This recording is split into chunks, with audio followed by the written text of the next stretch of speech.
তারপরে আসেন, তারপরের লাইনে আমরা দেখতে পাচ্ছি এখানে আছে সুম্মা কামা ইউসাল্লি বিখুশুইন, অতঃপর সে দাঁড়ালো এবং নামাজ আদায় করলো খুশু খুজু অর্থাৎ একাগ্রতার সাথে। এখানে সুম্মা হচ্ছে হরফে আতফ। আমরা একটু আগে জেনেছি যে আরবি ভাষায় যত হরফ আছে সবগুলোই মাবনি হয়। এজন্য এখানে সুম্মা এটা কোনো পরিবর্তন হবে না। তারপরে কমা এটা কি হবে?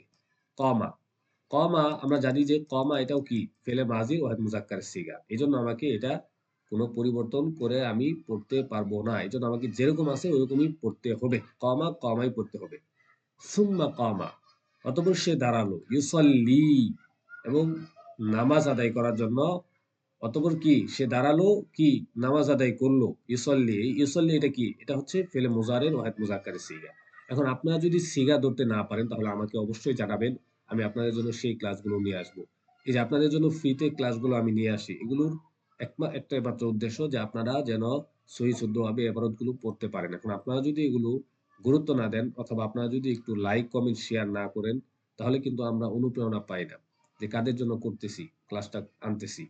তো এই যে ক্লাসগুলো আনি, এই ক্লাসের কিন্তু পিডিএফ গুলো আমরা আপনাদেরকে দিয়ে দিই। এজন্য আপনাদেরকে আমাদের হোয়াটসঅ্যাপ গ্রুপে যুক্ত হতে হবে। সেখানে যুক্ত হলে ইনশাআল্লাহ আপনারা এই পিডিএফ গুলো ফ্রিতে পেয়ে যাবেন। আচ্ছা।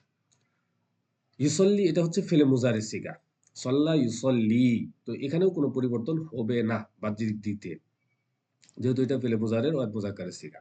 আচ্ছা, সুম্মা অতঃপর সে কি করলো? সে দাঁড়ালো, ইউসল্লি নামাজ আদায় করলো। দাঁড়ালো এবং নামাজ আদায় করলো।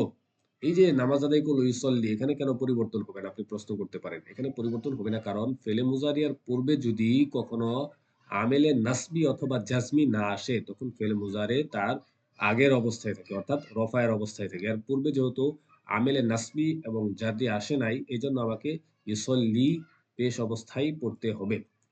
তারপর আছে কি বিখুশু আইন। এখানে খুশুউন একটা শব্দ আর বা একটা হরফ।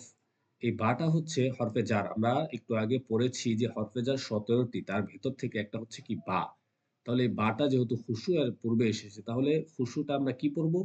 খুশু এর শেষে আইনের নিচে আমরা জের পড়বো। আমরা পড়েছি একটু আগে যে হরফে জ্বর তার পরবর্তী ইসিমকে জের দেয়। এজন্য আমাকে পড়তে হবে বিখুশু ইন, দুই জের হিসাবে। এখন আপনি প্রশ্ন করতে পারেন ২ জের কেন পড়বো? আরবি ভাষায় মানি ও তানবিন বলে একটা কথা আছে। সেটা হচ্ছে যে যখন ৩ টা অবস্থায় একটা শব্দ পতিত হয় তখন সেটা ২ জের ২ জবর ২ পেশ গ্রহণ করে না। তো এই ৩ টা অবস্থার ভেতর একটা হচ্ছে কি? যখন সেটা মুদফ হয়। তো এখানে যেহেতু খুশওয়ানটা মুদফ হয়নি এবং আরো যে বাকি ২ টা অবস্থা আছে আলিফ লাম সহ হওয়া এবং গায়রে মুনসারিফ হওয়া, এগুলোর ভেতর যেহেতু পড়িনি এজন্য এখানে তানবিন ২ জের আমাকে পড়তে হবে। আশা করি বুঝতে পেরেছেন। এরপরেও যদি না বুঝে থাকেন আমার হোয়াটসঅ্যাপ গ্রুপ আছে, সেখানে আপনারা নক করবেন অথবা কমেন্টে আপনাদের জন্য সর্বাবস্থায় খোলা থাকবে, আপনারা সেখানে জানাবেন। তারপরের লাইনে চলুন। এখানে আমরা দেখতে পাচ্ছি তারপরের লাইনে আছে বা'দা সলাতি, নামাজ আদায়ের পর সে যে নামাজ আদায় করলো খুজুর সাথে, একাগ্রতার সাথে, তারপরে সে কি করলো? তারপরে এখানে বলতেছে বা'দা সলাতি। তো এই বাদা কি? বাদা মানে হচ্ছে পরে। আমরা ১ম লাইনে একটা কায়দা পড়েছি যে কবলা, কবলা সলাত। তো কবলা এটা জবর কেন হয়েছে? জরফে জামান হওয়ার কারণে। ঠিক অনুরূপভাবে বাদা এটা অর্থ হচ্ছে পরে। এটাও জরফে জামান হিসাবে এখানে মানসুব হবে, অর্থাৎ জবর বিষ্ট হবে। তা সলায়াতি কেন পড়লাম? এই যে আবার আগের মতোই, আগের নিয়ম। কবলা সলায়াতি যেভাবে পড়ছি এজন্য এখানেও বাদা এটা জরফে জামানের পরে মুদফ হয়েছে, তার পরবর্তীতে সলাত এটা মুদফ ইলাইহি হিসাবে জের হয়েছে। তো বাদা সলাতি অথবা নামাজের পরে দা আল্লাহা, সে আল্লাহর কাছে দোয়া করলো। এখানে দা হচ্ছে ফেলে মাজির ওয়াহেদ মুজাক্কারের সিগা। এজন্য এখানে কোনো পরিবর্তন হবে না। ফেলে মাজির সিগা এটা সর্বাবস্থায় মাপনি হবে। আল্লাহা কেন পড়লাম? এই প্রশ্ন আপনি আমাকে করতে পারেন। আল্লাহা পড়ার কারণ হলো এখানে আল্লাহ শেষে যে হাটা আছে, হায়ের উপর জবর পড়ার কারণ হলো এটা মাফউল হয়েছে। আমি দোয়া করলাম আপনার কাছে। এটা যদি আমি বলি তাহলে আপনি হচ্ছেন মাফউল। কারণ আপনার কাছে আমি দোয়াটা করেছি। আর এখানে অর্থটা হচ্ছে দা আল্লাহ, সে আল্লাহর কাছে দোয়া করল। সে যে দোয়া করেছে এইজন্য সেটা হচ্ছে ফাইল এবং যার কাছে দোয়া করছে সে তিনি হলেন মাফউল। এজন্য আল্লাহ হলেন এখানে মাফউল। আর আমরা জানি আরবি ভাষায় মাফউল সবসময় জবর বিশিষ্ট হয়। এজন্য আমাকে পড়তে হবে দা আল্লাহা। আচ্ছা। তারপরে আসেন। তারপরে আছে ওয়াশাকারা। এখানে ওয়াওটা কি? ওয়াওটা হচ্ছে হরফে আতফ। এই হরফে আতফ তার পূর্ববর্তী যে দাআ আছে, দাআর উপর আতফ হয়েছে এই সাকারাকে। সাকারাকে কি আতফ করেছে। তাহলে এই সাকারা এটা কি? সাকারা এটা হচ্ছে ফেলে মাজির ওয়াহেদ মুযাক্কারের সিগা। আমরা জানি যে ফেলে মাজির সিগা সবসময় কি হয়? সবসময় মাবনি হয়। এজন্য আমাকে এখানে কোনো পরিবর্তন করার কোনো সুযোগ দেওয়া হবে না। এজন্য আমি পড়ব ওয়াশাকারা এবং সে শুকরিয়া আদায় করল নিয়ামাহু তার নিয়ামতের। কার নিয়ামতের? আল্লাহর নিয়ামতের। এখন এই নিয়ামুন, নিয়ামাতুন এ একটা শব্দ আর এই হা হচ্ছে আরেকটা হরফ। হা হচ্ছে কি একটা জমির। এই জমিরটা আল্লাহর দিকে ফিরেছে।